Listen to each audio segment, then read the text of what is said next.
जय श्री कृष्णा, राधे राधे दोस्तों।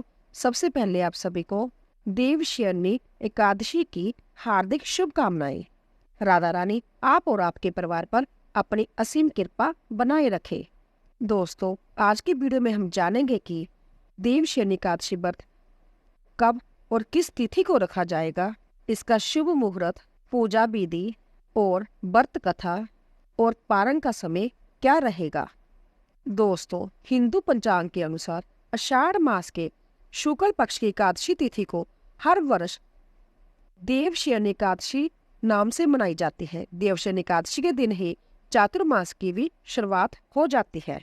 देवशयनी एकादशी को आषाढ़ी एकादशी, पद्मा एकादशी और हरिशयनी एकादशी के नाम से भी जाना जाता है। इस वर्ष देवशयनी एकादशी का व्रत 6 जुलाई 2025 दिन रविवार को रखा जाएगा। इस एकादशी के दिन से ही चातुर्मास की भी शुरुआत हो जाती है और हिंदू धर्म में चातुर्मास के 4 महीने बहुत ही शुभ माने जाते हैं। मान्यताओं के अनुसार इस दिन भगवान विष्णु क्षीर सागर में 4 महीने के लिए जोग निद्रा के लिए चले जाते हैं और इसके बाद भगवान विष्णु जोग निद्रा से सीधा प्रबोधनी जानी देव उठनी एकादशी पर जागते हैं। साथ ही इस दिन से सभी मांगलिक और शुभ कार्यों पर भी रोक लगाई जाती है। देवशयनी एकादशी वैष्णवों और भगवान विष्णु के भक्तों के लिए बहुत धार्मिक महत्व रखती है। जय प्रसिद्ध जगन्नाथ रथ यात्रा के ठीक बाद मनाई जाती है और चातुर्मास की शुरुआत होती है। चातुर्मास में आध्यात्मिक चिंतन, भक्ति और ध्यान लगाने का समय माना जाता है। इस दिन सभी भक्त एकादशी व्रत उपवास रखते हैं, भगवान विष्णु की पूजा करते हैं और विष्णु सहस्त्र नाम का भी जाप करते हैं। यह दिन भगवान विष्णु की जोग निद्रा के दौरान उनके संरक्षण में अपने मन और आत्मा को समर्पित करने का प्रतीक है। देवशयनी एकादशी का शुभ मुहूर्त। देवशयनी एकादशी की तिथि 5 जुलाई को शाम 6:58 से शुरू होगी और तिथि की समाप्ति 6 जुलाई को रात 9:14 पर होगी। देवशयनी एकादशी के व्रत का पारण 7 जुलाई को सुबह 5:29 से लेकर 10:07 तक रहेगा। देवशयनी एकादशी की पूजन विधि। इस दिन रात को विशेष विधि विधान से भगवान विष्णु की पूजा करें, फिर उन्हें पीली वस्त्रें, विशेषकर पीला कपड़ा अर्पित करें और उसके बाद मंत्रों का जाप करें और आरती करें, जिससे सामूहिक पापों और समस्याओं का नाश हो जाता है। साथ ही व्यक्ति का मन भी शुद्ध हो जाता है, दुर्घटना के जोग भी टल जाते हैं। इस एकादशी के बाद से शरीर और मन को नया किया जा सकता है। क्या सच में भगवान सो जाते हैं? इस समय में सूर्य, चंद्रमा और प्रकृति की ऊर्जा कम होती है, जिसे देवशयन कहा जाता है। इस दौरान तेज तत्व या शुभ शक्तियों का प्रभाव कमजोर होने से कार्यों में बाधाएं आ सकती है और परिणाम शुभ नहीं होते। दोस्तों, इस चातुर्मास अवधि में भगवान विष्णु की पूजा करने से कई गुना अधिक फलों की भी प्राप्ति होती है और कहा जाता है कि देवशयनी एकादशी के दिन जब भगवान विष्णु 4 माह के लिए जोग निद्रा में चले जाते हैं, तो इसी दौरान सृष्टि के संचार का कार्यभार भगवान शिव संभालते हैं। इसके साथ ही भगवान विष्णु देव उठनी एकादशी को जाग जाते हैं। तो दोस्तों, आइए शुरू करते हैं देवशयनी एकादशी व्रत की पौराणिक कथा। धर्मराज युधिष्ठिर ने कहा, हे भगवान, आषाढ़ माह के शुक्ल पक्ष की एकादशी का नाम क्या है तथा उसके व्रत की क्या विधि है, सो कहिए।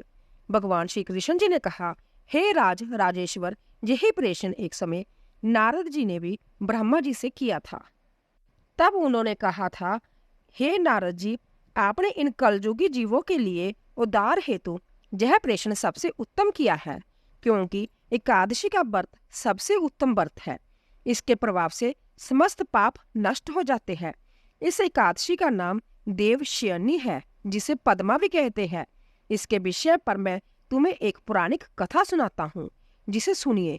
सूर्यवंशी राशि मंदाता सत्यवती महान, प्रतापी और चक्रवर्ती था। उसकी प्रजा समस्त धन धान्य से परिपूर्ण थी और सुखपूर्वक रहती थी। उसके शासन काल में कभी अकाल नहीं पड़ा। एक बार देवयोग से उस राजा के राज्य में 3 वर्ष तक जल ना बरसा, जिसके कारण दुर्भिक्ष पड़ने लगा। प्रजा अन्न की कमी के कारण अंत्यतः दुख पाने लगी। इसी बीच प्रजाजनों ने राजा के पास जाकर प्रार्थना की कि हे राजन, समस्त विषम की सृष्टि का कारण मुख्य रूप से वर्षा है, क्योंकि इसी वर्षा के ना होने के कारण देश में दुर्भिक्ष पड़ रहा है, जिसके कारण धीरे धीरे प्रजा मर रही है। हे राजन, अब कोई ऐसा उपाय बताइए जिससे हम लोगों का इस दुख से निवारण हो जाए। मंदाता ने कहा, आप लोग सत्य कहते हैं, वर्षा होने पर ही अन्न उत्पन्न होता है। वर्षा ना होने के कारण ही आज सब लोग दुख पा रहे हैं। राजा के पापों के कारण ही प्रजा को दुख भोगना पड़ता है।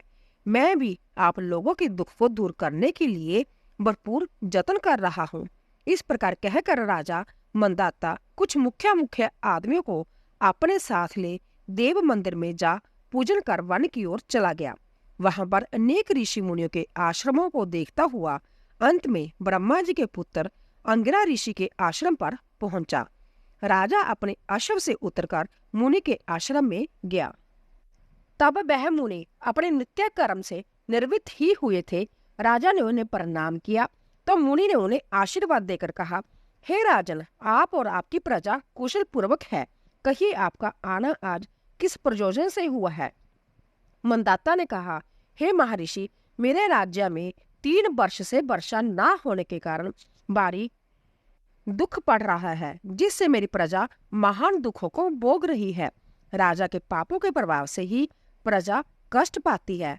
मेरा अनुमान है कि मैं धर्म अनुसार ही राज्य करता हूँ, फिर भी मेरे राज्य में अकाल पड़ने का क्या कारण है? अंततः आप मेरे संदेह को दूर कीजिए और प्रजा के कष्ट को दूर करने के लिए कोई उपाय बताइए। ऋषि ने कहा, हे राजन, यह सतयुग सब युगों से श्रेष्ठ युग है। इसमें धर्म के चारों चरण सम्मिलित होने के कारण धर्म की सबसे अधिक उन्नति है।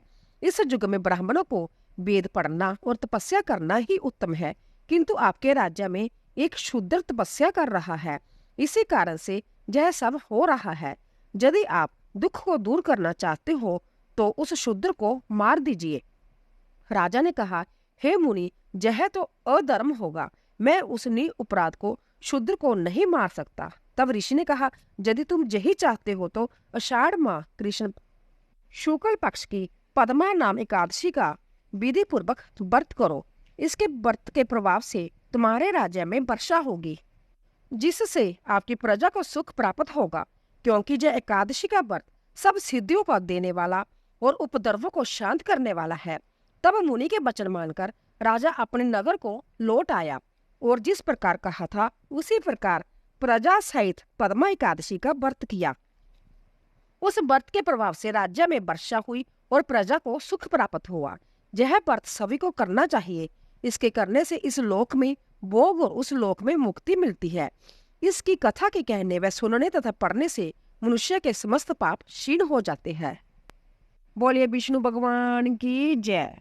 दोस्तों, एकादशी व्रत का पारण का समय रहेगा 7 जुलाई को, दिन सोमवार को सुबह 5:29 से लेकर 10:07 तक पारण का समय रहेगा। बोलिए कृष्ण भगवान की जय। तो दोस्तों, आशा करती हूँ कि आपको हमारी कथा अवश्य पसंद आई होगी। प्लीज़ जाने से पहले चैनल को सब्सक्राइब कीजिए, लाइक कीजिए और ज़्यादा से ज़्यादा शेयर कीजिए। और जाने से पहले कमेंट बॉक्स में जय श्री कृष्णा, राधे राधे अवश्य लिखें। आप सभी का धन्यवाद।